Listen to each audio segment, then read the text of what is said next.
There was many issues, as I said in my opening remarks. Many issues that are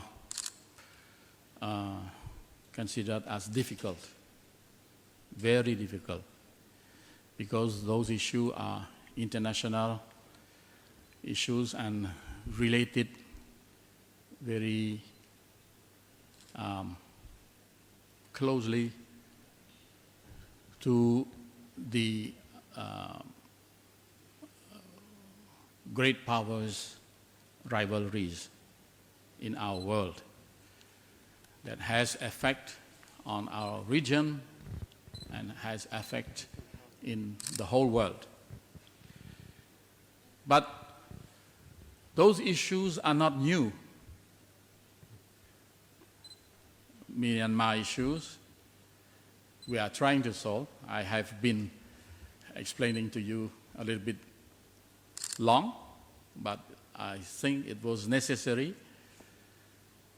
The Korean Peninsula has been here for decades. The question of Ukraine and the war that has impact not only on security but also on food, energy to the rest of the world. And the South China Sea and even Taiwan issue are not new. They are not new. They have been here for years, some for decades. For example, for the South China Sea. How do you expect one meeting, the meeting in Phnom Penh, to solve those issues? No. Previous meetings haven't solved those issues. Remember,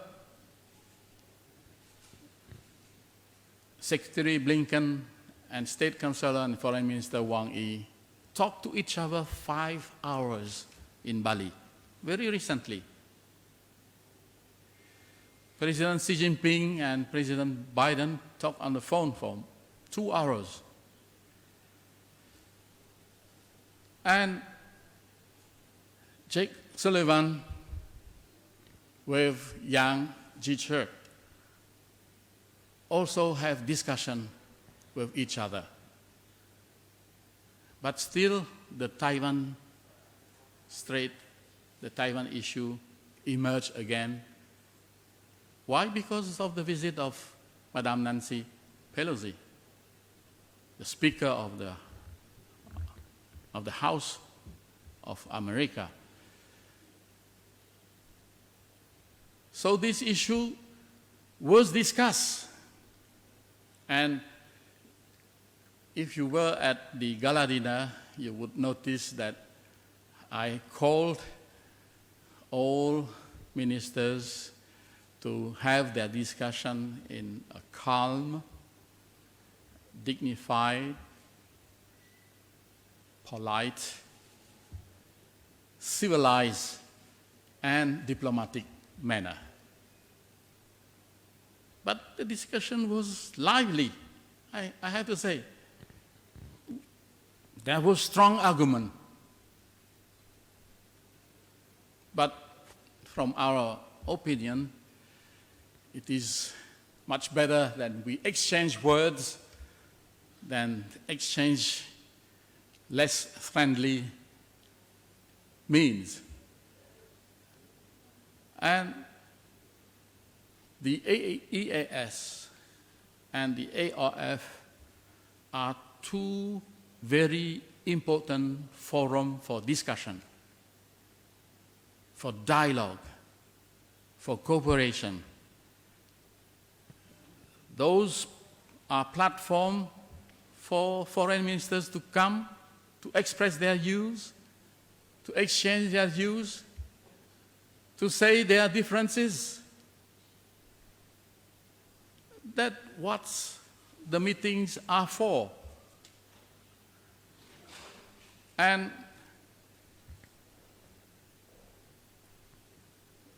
here, there were discussions on the Ukraine war, there were discussions on the Taiwan Strait, there were discussions on Myanmar, there was discussion on the Korean Peninsula, on the South China Sea. But not only. If you look at the joint communique, you will see there's so many areas of cooperation that we have discussed on. Especially cooperation to recover from the COVID-19 pandemic, discussion on how to build better our ASEAN community building, cooperation on traditional and non-traditional security threat, and so on and so on. So, issues cannot be solved by one meeting, by two meetings, by many years of meeting. Negotiation take years. Like the issue in Myanmar.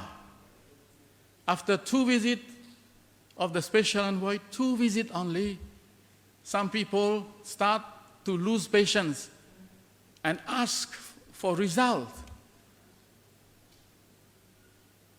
For example, the violence between the military and the ethnic armed group. You have in Myanmar more than 130 ethnic groups. Among them, 20 are armed. Only 10 has signed the national ceasefire agreement with Naypyidaw. But the rest are still continue to fight with the military. How do you want to solve this 7 decades conflict overnight? No. I told the meeting yesterday after my briefing about our effort to help Myanmar. I told them, I'm sorry, I'm just a special envoy. I'm not a superhero, not Superman. And I think that even Superman cannot solve Myanmar problem. So, of course, many problems are still unsolved, but we agree to disagree. That is the beauty of ASEAN way. We agree to continue to discuss, we agree to continue to cooperate with each other, even though we have differences. I should quote the result, the outcome of the phone conversation between President Xi Jinping and President Biden.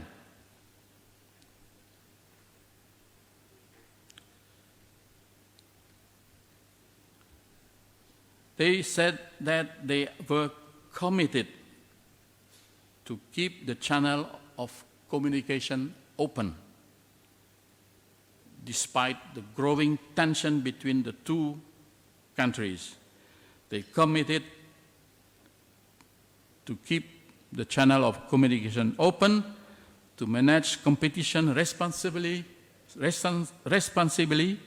to avoid any misunderstanding and miscalculation, and to work together where interests align, and to reaffirm the adherence to one China policy from the US. And I said yesterday during the ARF meeting that if those words and commitment were translated into reality, then we have big hope that our world will be a better place. So let's hope that this commitment will become reality. But the most important thing, despite all our differences, is we continue to talk to each other.